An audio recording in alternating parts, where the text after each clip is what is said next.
کیا امی، اب ایسی بھی کوئی بات نہیں تھی. لو ایسی ہی بات تو تھی.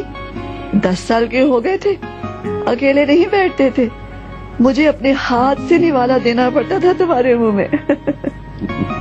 ہاں تو آپ کی اٹینشن گین کرنے کے لیے ایسا کچھ کرنا پڑتا ہوگا مجھے. آپ بھی تو کتنا بزی رہتی تھی. اب جب آپ کے پاس ٹائم ہے ہمارے مسئلے ختم نہیں ہوتے. ہاں بیٹا,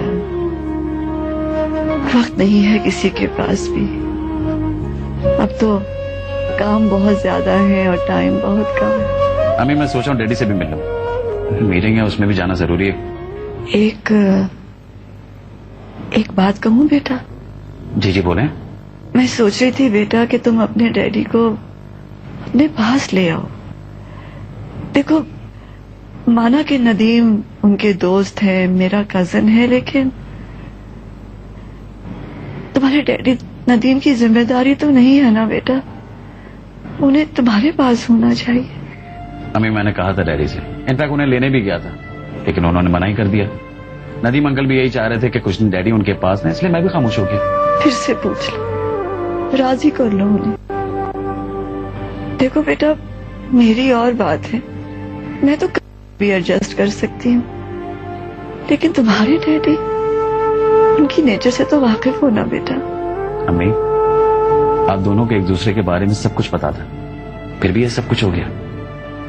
اس عمر میں میاں بیوی ایک دوسرے کے لیے کتنا ضروری ہے میں ریلائز کر سکتا. آپ فکر نہیں کریں, میں ڈیڈی کو آج ہی کال کرتا ہوں, ٹھیک ہے؟ جیتے رہو بیٹا, اللہ تمہیں اس کا اجر دے گا. اس عمر میں ماں باپ کے لیے اولاد بہت ضروری ہوتی ہے. پاس بیٹھ جائے تو سکھ مل جاتا ہے.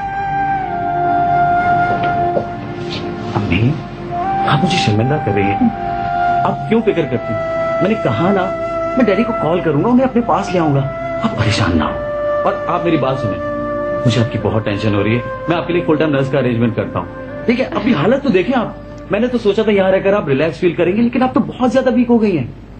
ارے نہیں بیٹا, میری فکر مت کرو, مجھے نرس کی ضرورت نہیں ہے. میں نے کہا نا